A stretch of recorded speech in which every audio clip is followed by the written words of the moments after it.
Welcome to Reggae Highlights. This is Alan Brando, the Dupes of Dancehall, sitting in right here with our bad artist from the UK, Randy Valentine. Nice to have you on Reggae Highlights, Randy Valentine. How you doing, my brother? Thank you for having me, man. I'm good. How's life treating you? Cool. You know? Well, you know, in the UK, cool, but nice. I hear that. I hear that. Complain. I hear that. So tell me, how did it all start for Randy Valentine? For me, there's so many different stories and so many different angles I can go to. But I can tell you that music, for me, from my personal preference, it started in Jamaica. Growing up in a musical home, my dad did have a sound system named Shining Star. Anyone was going to talk about Shining Star. Mm-hmm. That taught me everything I needed to know about different genres of music. Mm-hmm. Came into the UK. Cut the story short, I was just working in a hospital, doing some sweeping and mopping and stuff, and then my brethren, which is now my manager, he heard me singing. He's like, yo, man, you can sing, you know? I'm like, yeah, I've heard that before. But then he said, no, trust me, come to the studio. Went there, he said, you know, it's not like you're gonna voice now, but just sit in the studio and be around music and get an understanding of what it is. Sat there for like 3-4 months, not doing anything, and then before you know it, I was in the booth. Okay, so like how your father had a sound, what made you decide to be an artist instead of a selector? Because you said your father had a sound, so what when you decide not to take up the selecting side but take up the artist side? We did that. I did that for a couple of years. Okay, you did. So yeah, you was actually a selector before becoming an artist. Yeah, man. Not selector. We have me on the mic and a load of things. But I used to do my little mixing and scratching and thing.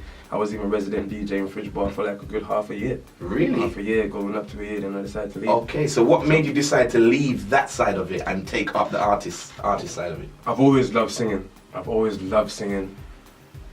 Anything when we do is music. I met you now, you met me through music, and it's been like that for my whole life. Anybody who knows me, eventually they've actually met me through music. So music has always been a part of my life in anything that I'm doing. So singing, for me now, I can say I actually made a decision to do singing when I was doing the selecting thing, and one of the reasons as to why I stopped selecting is because it's not that I couldn't find anything to play, but something happened to me in one of them parties there. I play some, regular dagger flex, and it's a 13-year-old birthday party, and one of the little girls come to me and say, yo, play this, and I want cartel tune, I don't want to say which tune, but I say, yo, really actually, I can't play this now because, age and all them things, and then the woman come to me and I say, yo, play it when I want to hear. Play it for them, and then the same woman in the dance, I dance up with the little 13-year-old pinning them and the little 12-year-old youth, them and the woman, I then over and the little youth, them I wind up in front of me and say, yo, really and truly, this them up. So basically that broke your vibe into wanting to play in parties and stuff like that. Yeah, couldn't do it again. I couldn't be a part of that. So then moving away from that, did you now decide that you'd want to push a message pertaining to them not doing that? That helped me still. That was a big motivation for me. I think if you actually want things to happen, you want to see change, then you have to be the change. So I want to be a part of the change that's happening. So that I will always keep that memory with me and know that I really don't want to be a part of that. Okay. And if I want to change that, then I have to do my bit to help. Okay. So as you said, moving into being an artist and getting in the artist world now, what was the journey like for that? How did you start that? What was the first production you did? Who was the first producer that you bucked up into? Yeah. How did that journey start? Obviously that's a different thing from story. Selecting, so you're going into a different world now. True. So not knowing anything in terms of how it's going to work out, how you're going to get your song on the radio, how you're going to contact the DJs, and stuff like that, and how, what do they generally like? There's a whole heap of things probably going through your mind at the time. So I want to know what was, how did it all start for Randy Valentine in terms of producing wise and making that first song and stuff like that? For me, it started again with my brother Blemish, which is now my manager. He just said, let's just keep on doing some music. Most of the stuff that we didn't do it thinking that we're going to take it and give it to anybody else. It was just training. So we would just sit down and write songs or produce songs, knowing that it's just for us. But we want our songs to sound exactly like what's outside. So how can I produce a song that sounds like it came from America? I need to be that good. How can I write a song that sounded like it didn't come from out of this little hole that we're in? No, we need to be able to do credible stuff, and that's what he showed me. As for my first song, I remember the first song I recorded in that studio. It was kind of angry, about one girl, and the first line, it was right now I'm gonna play for you and things. I'm still somewhat. Mama told me that you're no good for me, something like that, Yeah. And that kind of vibe because I was in an angry mindset at that time. And then I realized that it's whatever you feel you should put down. You know, and that too helped me, and I will always keep these memories with me because they helped me to move. So your first producer was Blemish? First producer, Blemish. I'll say that, yes. Okay. Blemish and J5 and the whole team of JOAT. They were my first family and they're still here now. And you're still working with them now. So are you open to voice with other? I'm open to doing music, man. I'm open. If I leave from here now and go to Japan and the producer link me and say, yo, let's do some work, I am willing to do some work because I love music like that. You know, as long as it makes sense, let's make it. Okay.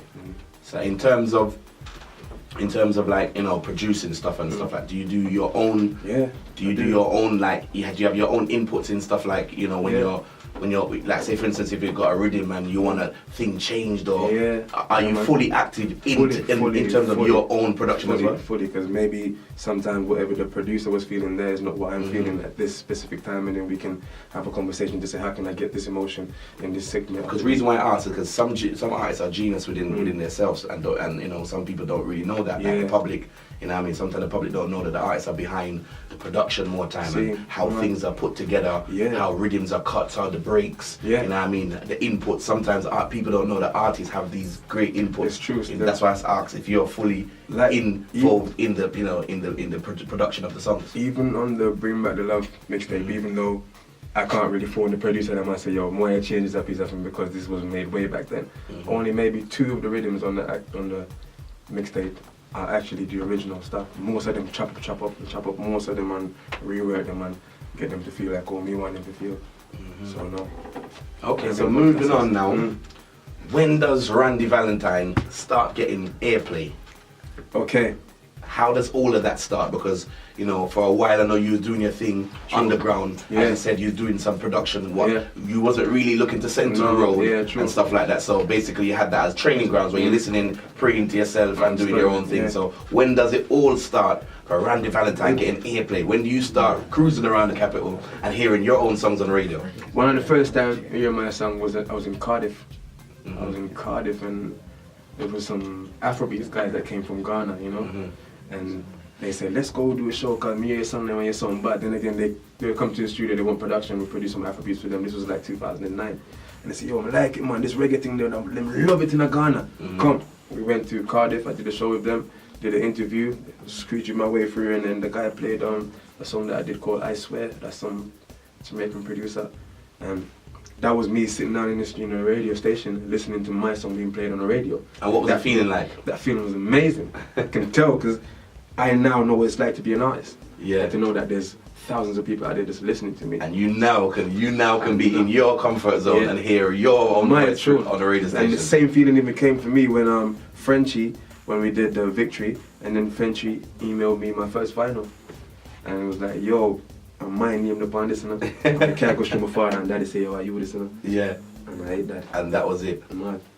Watch ya, when was the last time you hear a bass line drop and it make you feel like say you a go have a heart attack? The music so nice, you woulda bust a gunshot, but it's like me now go bust if me no sing something slack. Oh gosh, the dance all business set away, all who not on snitch them run gone astray, enough sell out them soul. Forget radio play, Peter Tosh must a turn in a grave. Yo, we need a change right now, we need a change right now. The things set away right now, the things set away, we need to bring back the love again.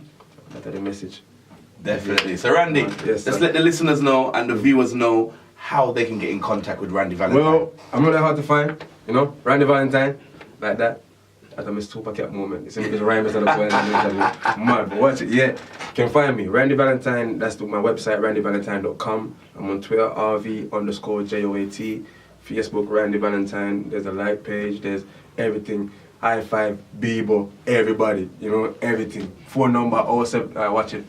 RandyValentine.com, that's how you find it. Everything's on RandyValentine.com, my main website, you know. Mad. But I tell you what, once again, Randy, I can't stop shaking your hand, you know. No, man, I'm loving the energy, what you're putting in the UK right now, and around Europe and around the world. Well, thank you very much for definitely, thank you for having me, my man. Rolling through reggae highlights. Thank you, man. Love and manners every time. Love and manners every time, Father. Guidance. The predominant old school reggae. I'm gonna go up there, I'm a judge, and I'm going ting-a-ling-a-ling, ting-a-ling-a-ling. And I'm say, how old are you? I'm say, cool. So you know, from then, I don't know. I've always been surrounded. So you've had that. You've had the original culture in your system from a long I've had that time. training, man. I've had that training still. So it must be a blessing to know that you can actually now deliver songs on those original yeah, foundations. sick, and be a part of it. So I feel like I know that this must be what success feels like, because I feel like I'm a part of something that's